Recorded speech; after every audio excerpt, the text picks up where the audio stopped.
अस्सलाम वालेकुम। आज हम बात करेंगे क्रोनिक ऑब्स्ट्रक्टिव पल्मोनरी डिजीज़ के बारे में। सबसे पहले ये इरिवर्सिबल होती है। अगर हम डेफिनेशन देखें तो ये एक प्रोग्रेसिव डिसऑर्डर होती है जिसमें एयरवे की ऑब्स्ट्रक्शन हुई होती है।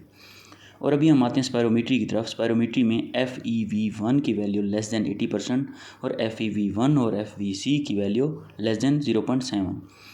अभी इसको दो में हम डिवाइड करते हैं, क्रोनिक ब्रोंकाइटिस और एम्फीजीमा में। क्रोनिक ब्रोंकाइटिस में क्या होता है, हमारे पास पेशेंट को कफ होती है, स्पूटम प्रोडक्शन होती है। और एम्फीजीमा में क्या होता है, इनलार्ज एयरवे स्पेसेस हो जाती हैं और उनकी डिस्ट्रक्शन हो जाती है एल्वियुलर वॉल्स की। नेक्स्ट है COPD। COPD में हमारे पास कुछ रिस्क फैक्टर्स हैं, for example age greater than 35, smoking से आता है patient mostly, pollution and chronic dyspnoea होता है इसको, स्पूटम प्रोडक्शन होती है, बलगम सबसे ज़्यादा प्रोड्यूस हो रहा होता है। और अगर हम स्पायरोमीट्री देखें तो FEV1 की जो वैल्यू होती है वो वेरिएशन होती है, कभी क्या होती है और कभी मुख्तलिफ होती है, मुख्तलिफ उसकी वैल्यू होती है। नेक्स्ट है रिस्क फैक्टर्स। रिस्क फैक्टर्स में सबसे पहले है स्मोकिंग, जो कि मोस्ट इम्पॉर्टेंट है COPD में। और इसमें क्या होता है, मोर देन 10 पैक्स यूज़ करता है as compared to asthma. Asthma में स्मोकिंग की हिस्ट्री कम होती है। नेक्स्ट है एयरवे स्टिमुलेशन। फॉर एग्जांपल कोई अगर पोल्यूशन से, डस्ट से एयरवे स्टिमुलेट हो जाते हैं जिसकी वजह से एस्थमा हो जाता है। नेक्स्ट है ऑक्यूपेशनल, अगर कहीं फैक्ट्री वगैरह में या कहीं इधर उधर कहीं ऐसी जगह काम करता है तो occupational. Alpha one antitrypsin deficiency. Alpha one antitrypsin जो होता है ये हमारे पास एक प्रोटीन होता है जो प्रोड्यूस होता है हमारे पास लीवर में प्रोड्यूस होता है और जो हमारे रिस्पिरेटरी ट्रैक को बचाता है इन्फेक्शन से। नेक्स्ट है मेल विद एस्थमा, उसमें COPD का रिस्क बढ़ जाता है। किसी को रिस्पिरेटरी ट्रैक इन्फेक्शन हो तो उसमें भी हो जाता है। और नेक्स्ट है एयर पोल्यूशन से भी हो जाता है। मोस्टली जो हमारे पास सिम्टम्स होती हैं, सिम्टम में हमारे पास कफ होती है, स्पूटम प्रोडक्शन होती है और एक्सर्शनल डिस्पनिया होता है। मूवमेंट के दौरान क्या होता है, उसको सांस की तंगी होना शुरू हो जाती है। नेक्स्ट है हमारे पास साइंस में एक्सपिरेटरी फेज़ जो होता है वो शो होता है। उसके बाद लिफ्ट नेल साइनोसिस नज़र आती है हमें। उसके बाद ट्राइपॉड पोजीशन नज़र आती है जिसमें वो सेकेंडरी मसल यूज़ करता है। बेरेड चेस्ट नज़र आती है।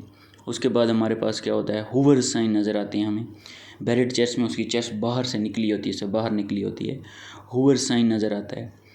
उसके बाद हमारे पास हूवर साइन भी मैं आपको अभी इसमें दिखाऊंगा। उसके बाद नेक्स्ट है V/Q वेंटिलेशन और परफ्यूजन जो स्कैन करते हैं हम, वो मिसमैच होता है।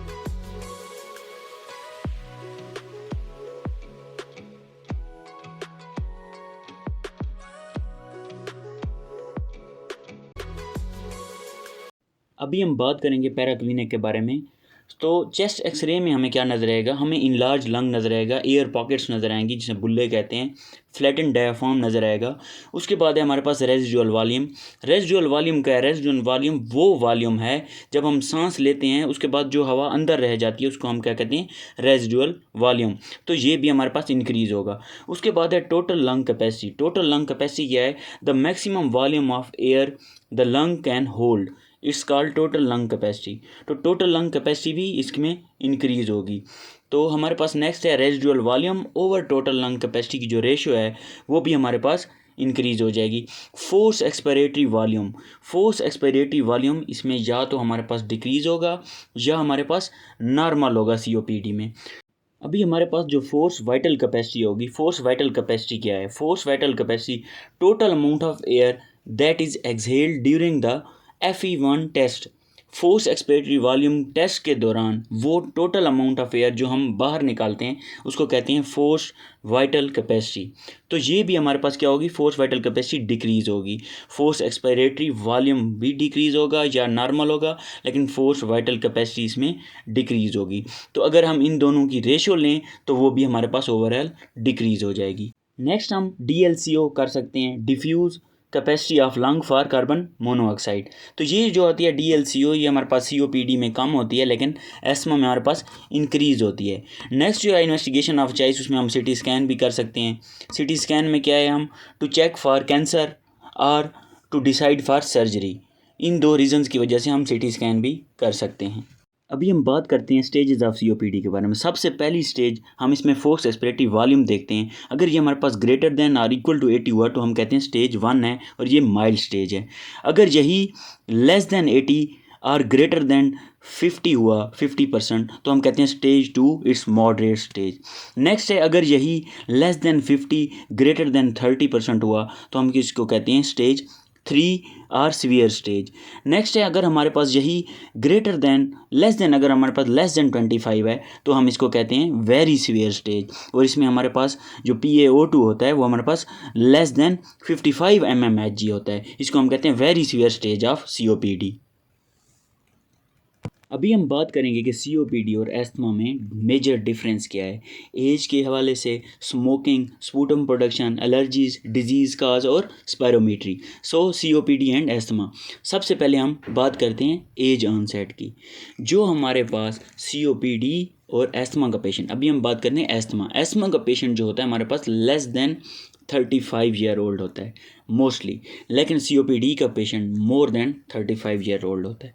अभी अगर हम बात करें नेक्स्ट स्मोकिंग के हवाले से, तो स्मोकिंग में जो एस्थमा पेशेंट होता है इसकी ज़्यादा हिस्ट्री नहीं होती स्मोकिंग की, नॉट कैजुअल। लेकिन जो हमारे पास COPD का पेशेंट होता है ये बहुत ज़्यादा स्मोकिंग करता है, more than 10 pack per year ये स्मोकिंग करता है। अभी अगर नेक्स्ट हम बात करें स्पूटम प्रोडक्शन के हवाले से, तो स्पूटम प्रोडक्शन जो हमारे पास एस्थमा वाला पेशेंट होता है उसमें हमारे पास स्पूटम प्रोडक्शन इनफ्रीक्वेंट होती है, मतलब कि लगातार नहीं होती। लेकिन COPD का जो पेशेंट होता है उसमें लगातार मोस्ट ऑफ द टाइम क्या होती है, स्पूटम प्रोडक्शन होती है। एलर्जी के हवाले से बात करें तो एस्थमा का पेशेंट एलर्जिक होता है ज़्यादातर, लेकिन COPD का इनफ्रीक्वेंटली मतलब एलर्जिक इतना नहीं होता। डिजीज़ काज देखें तो एस्थमा का पेशेंट जो होता है स्टेबल विद एक्सरबेशन, लेकिन COPD का पेशेंट जो होता है वो क्या होता है प्रोग्रेसिव वर्सनिंग विद एक्सरबेशन, ज़्यादा उसकी तबीयत ख़राब होने लग जाती है एक्सरबेशन से। लेकिन स्पायरोमीट्री देखें तो स्पायरोमीट्री एस्थमा पेशेंट की जो होती है most of the time normal आती है। लेकिन अगर COPD की बात करें तो इसकी जो हमारे पास स्पायरोमीट्री होती है वो परसिस्टेंट होती है। इसमें क्या होता है हमारे पास FEV1 जो होता है हमारे पास वो डिक्रीज़ होता है या हमारे पास नॉर्मल होता है, और इसमें हमें मुख्तलिफ वेरिएशंस नज़र आती हैं।